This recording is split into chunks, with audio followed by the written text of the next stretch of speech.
أعوذ بالله من الشيطان الرجيم بسم الله الرحمن الرحيم.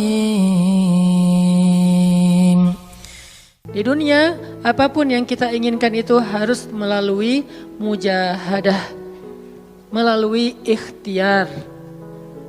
Bahkan ketika kita ingin menjadi orang yang sekedar tidur-tiduran pun, Allah Subhanahu wa ta'ala mentakdirkan tidur pun lelah.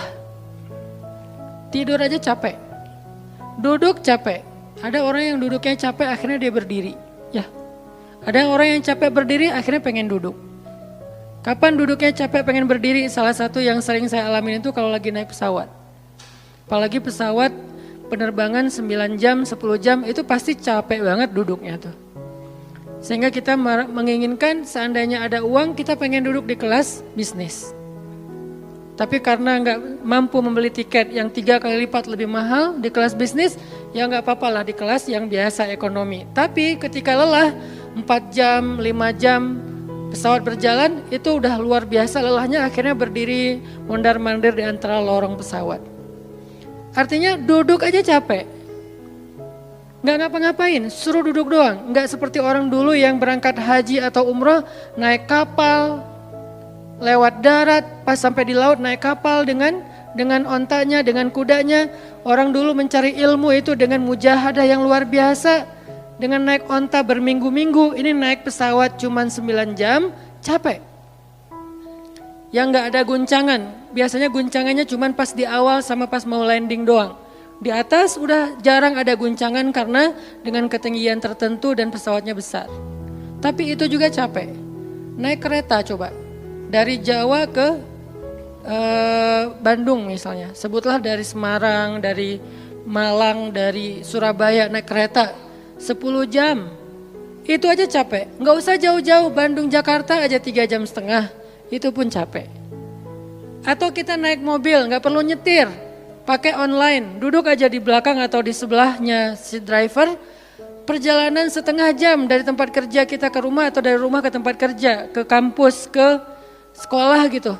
Itu aja capek. Artinya dunia itu emang kayak gitu tabiatnya teman-teman. Tabiat dari dunia itu adalah lelah.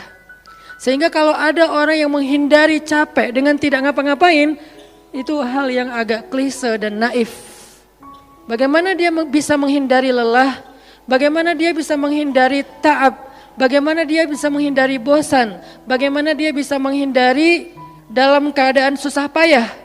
Sedangkan dia masih berada di sebuah tempat, bumi, dunia yang tabiatnya memang tempat bersusah payah dan lelah.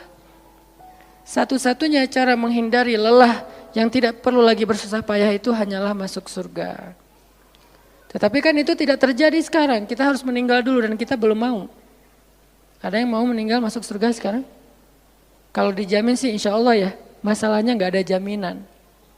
Kalau para sahabat enak, mereka dapat jaminan. Surga Bilal, sebelum Bilal meninggal, Rasulullah udah bilang, bima sabaktani ilal jannah ya Bilal. Dengan apa kamu mendahului aku ke surga wahai Bilal? Dengan wudu dan sholat syukur wudu. Begitu juga nanti ada sahabat lain yang dijamin masuk surga bighairi hisab wala azab. Salah satunya adalah Ukasyah. Kalau kita tidak ada jaminan apapun di akhirat kecuali berikhtiar dan bermujahadah untuk bisa mendapatkan kebaikan sebanyak mungkin di sisi Allah. Sehingga alangkah naifnya seseorang yang menghindar dari ta'ab wal ham wal gham. Dia berusaha menghindar dari lelah, menghindar dari susah payahnya kehidupan, menghindar dari beban-beban hidup. Itu gak bisa dilakukan karena kita masih berada di dunia. Yang perlu kita sekarang coba pilih adalah kita mau lelah untuk hal yang sia-sia? Apakah kita mau lelah untuk hanya bersenda gurau? Apakah kita mau lelah hanya untuk hal yang tidak ngapa-ngapain? Atau justru lelah kita itu untuk sesuatu yang mudah-mudahan beribadah kepada Allah? Makanya disebut dengan lelahnya menjadi lillah. Karena dua-duanya lelah. Ada orang yang pergi ke masjid lelah, capek pergi ke masjid. Tapi ada juga orang yang berbuat dosa, itu juga lelah. Memangnya kalau kita beribadah lelah terus berbuat dosa nggak lelah? Banyak orang yang berbuat dosa lelah dan kita pernah merasakan kehidupan seperti itu. Sehari, 2 hari, sebulan, setahun, 2 tahun. Sampai kita benar-benar merasakan lelah banget dengan dosa. Di malam hari berbuat dosa lelah, akhirnya tidur sepanjang siang. Di siang hari berbuat dosa lelah, akhirnya tidur sepanjang malam. Lelah sama lelahnya. Antara orang yang beribadah dengan orang yang bermaksiat itu sama lelahnya. Bedanya apa? Yang satu, lelahnya akan diganjar, dibalas oleh Allah dengan kebaikan dunia dan akhirat. Yang satu lagi, lelahnya hanya akan disudahi dengan penyesalan. Sama-sama lelah. Bedanya, lelah yang pertama mungkin baru dirasakan hasilnya setelah itu. Lelah yang kedua seolah-olah bisa langsung dirasakan kesenangannya, tetapi kesudahannya adalah penyesalan. Makanya pada malam ini kita ingin merenungkan beberapa nasihat baik dari Al-Quran maupun hadis tentang bagaimana kita menjadi orang yang setiap hari tetap lelah, tetap banyak beban, tetapi beban itu mudah-mudahan menjadikan kita mendapatkan banyak kebaikan di sisi Allah. Makanya Nabi SAW bersabda dalam hadis riwayat Bukhari dan Muslim, "An-nasu ka'ibili mi'ah, la takadu tajidu fiha rahilatan." Manusia itu seperti 100 ekor onta. Manusia ka'ibili mi'ah, seperti 100 ekor onta. Yang harganya murah 50 juta, yang hidupnya untuk disembelih pada akhirnya nahar, disembelih. Onta itu kan kalau disembelih sambil dia berdiri ya. Kalau ayam, bebek disembelih sambil dipegangin atau diangkat. Kalau kambing dan sapi dibaringkan. Kalau onta disembelih itu sambil diberdirikan. Dia berdiri langsung disembelih. Itu onta. Artinya manusia kaibilimiah. Nabi itu menggambarkan onta karena onta ini punya banyak macam. Mungkin di Arab nggak ada ayam yang bermacam-macam. Akhirnya pakai bahasanya onta. Kalau di kita mungkin ada ayam potong, ada ayam kampung, dan segala macam, ada ayam jago. Kalau bebek ada mentok, ada bebek yang biasa, macam-macam kan. Di Arab mungkin gak terlalu banyak variannya dan gak terlalu akrab dengan kehidupan sehari-hari mereka. Yang akrab itu kambing, kuda, keledai, onta. Akhirnya Nabi mengatakan, "An-nasu ka'ibili-mi'ah." Nabi seolah-olah mengambil sebuah perumpamaan. Dan perumpamaan ini bisa kita ganti dengan culture yang berbeda di setiap negara. Tetapi perumpamaan yang paling baik itu adalah onta. An-nasu ka'ibili-mi'ah. Manusia itu seperti 100 ekor onta ibil. Onta potong. Yang hidupnya hanya untuk disembelih oleh tuannya, kemudian dagingnya dimakan atau dijual. Kenapa bisa begitu murahnya? Cuma 50 juta, 40 juta dan berakhir dengan disembelih? Karena onta ini hidupnya tidak istimewa. Dia hidup hanya untuk makan, minum, tidur, dan berkembang biak. Cuman itu misi dari kehidupan dia. Makan, minum, tidur, berkembang biak. Udah itu doang. Setiap hari kerjanya makan aja. Lihat hewan ternak ngapain? Merumput aja setiap hari. Gak ada hewan ternak yang tiba-tiba dia lagi ngapain? Lagi sholat. Gak ada. Hewan ternak misalnya lagi ngebantuin tetangga. Gak ada. Hewan ternak lagi menjenguk yang sakit. Gak ada. Hewan ternak yang lagi menyelesaikan hajat saudaranya. Hewan ternak yang lagi dengerin curhat. Gak ada. Kenapa? Karena tugas misi kehidupan mereka itu cuma diciptakan untuk makan, minum, tidur, berkembang biak, udah. Ini namanya kalau di antara onta namanya ibil. Yang hidupnya itu sesederhana itu. Nggak ada yang rumit, nggak ada yang terlalu berlebihan. Dan an-nasu, manusia secara umum mirip dengan ibil. An-nasu ka'ibili mi'ah. Jadi kalau kita bandingkan dari 100 orang itu hampir semuanya seperti ibil. Misi hidupnya itu hanya untuk dirinya. Gimana caranya biar bisa makan. Gimana caranya biar bisa istirahat dengan nyenyak, tidur. Gimana caranya biar punya keluarga, berkembang biak, punya keturunan. Dan kemudian dengan keluarganya dia punya family time. kapan liburan, makan di rumah, jalan segala macam. Cuman itu misi dari kehidupannya. Sehingga Nabi menyebut mereka yang misi kehidupannya hanya dirinya dan keluarganya, kaibili mi'ah, seperti 100 ekor onta. Kurang istimewa. Orang yang hidupnya hanya untuk dirinya dan keluarganya itu kurang istimewa. Sehingga disebut dengan ibili mi'ah, 100 ekor onta. Tapi enggak hina, tidak rendah, tidak mungkin melenceng, sesat segala macam, enggak. Dia tetap tidak haram, tidak najis. Nabi tidak mengumpamakan manusia seperti seekor anjing, seperti seekor babi, enggak. Karena itu najis, haram dan seterusnya.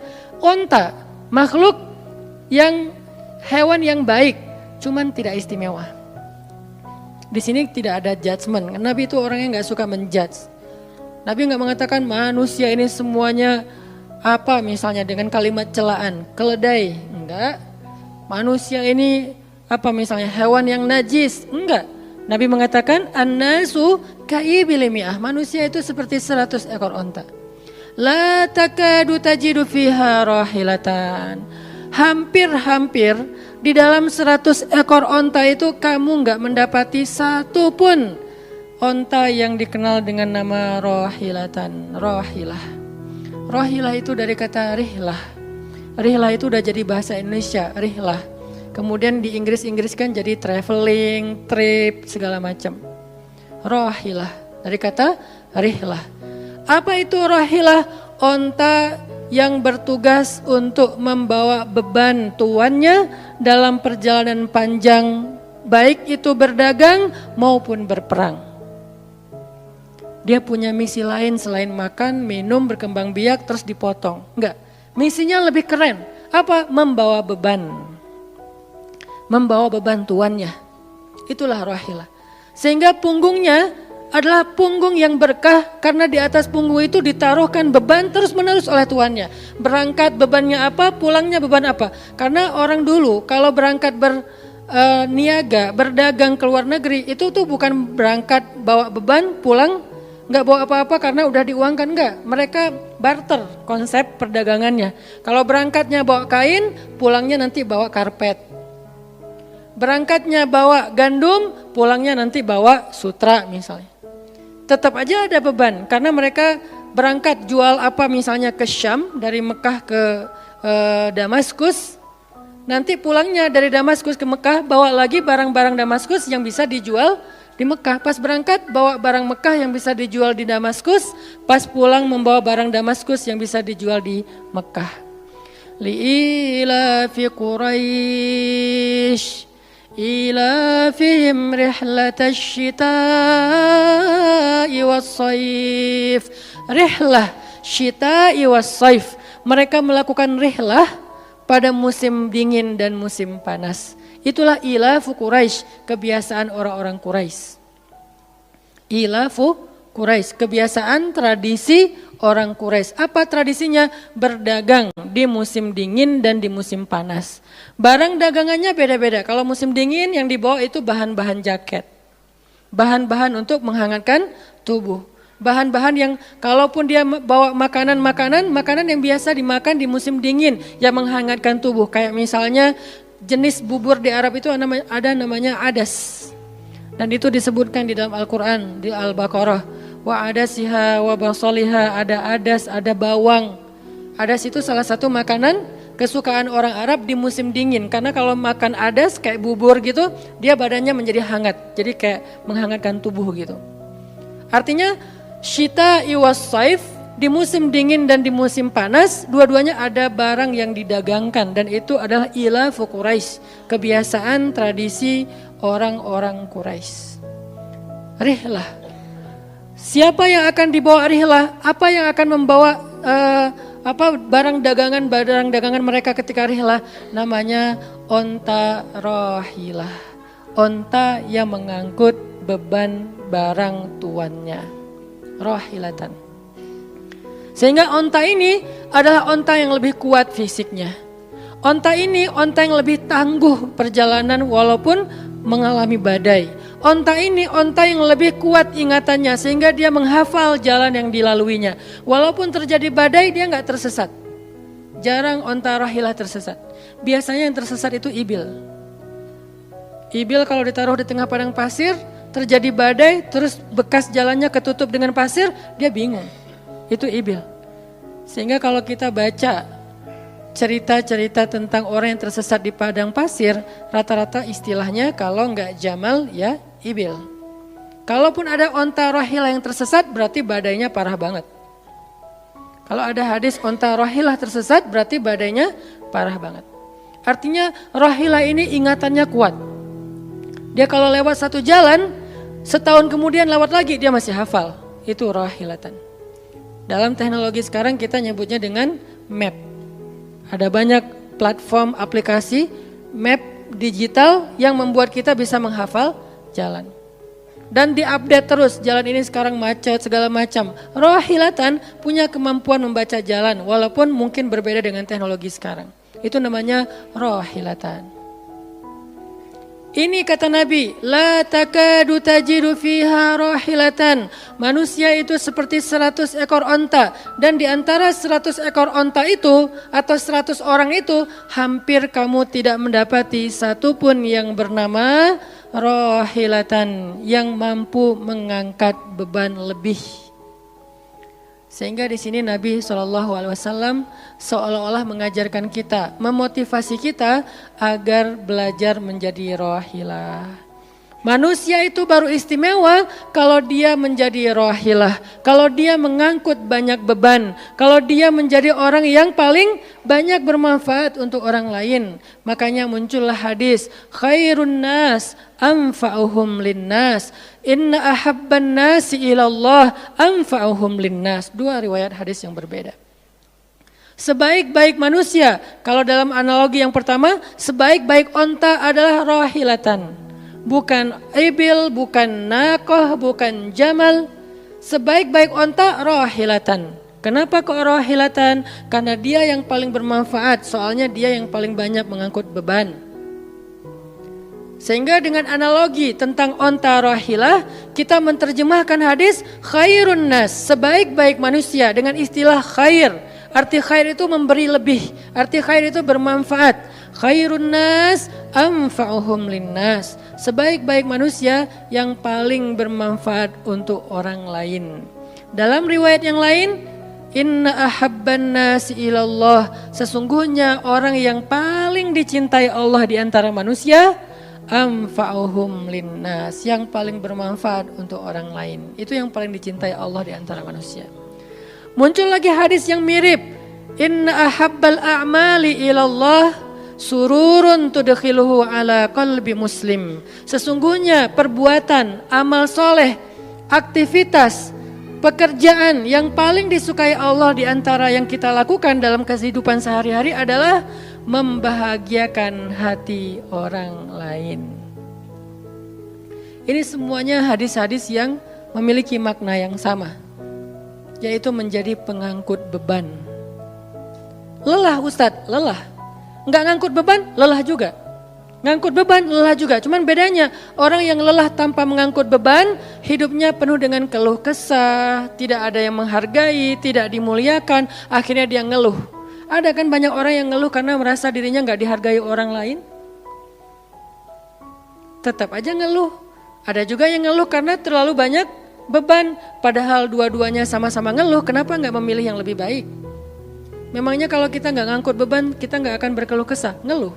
Ngeluhnya mungkin bukan capek, ngeluhnya enggak ada yang hargai. Dan itu udah sunnatullah, kalau kita pengen dihargai, pengen dimuliakan, kita harus menjadi orang yang paling rahilah, yang paling banyak ngangkut beban. Enggak bisa kita jadi ibil tapi pengen diperlakukan seperti rahilah, itu enggak bisa. Kita tuh ibil. Hidupnya untuk diri sendiri, gak bantu siapa-siapa, gak peduli dengan siapa-siapa. Harta kita gak bermanfaat untuk orang lain, pikiran kita gak bermanfaat untuk orang lain, lisan kita tidak bermanfaat untuk orang lain, wawasan kita tidak bermanfaat untuk orang lain. Apalagi tenaga kita gak bermanfaat untuk orang lain, skill kita gak bermanfaat untuk orang lain. Semua tentang diri kita hampir tidak bermanfaat untuk orang lain. Lalu kita ingin dihargai seperti orang yang paling bermanfaat.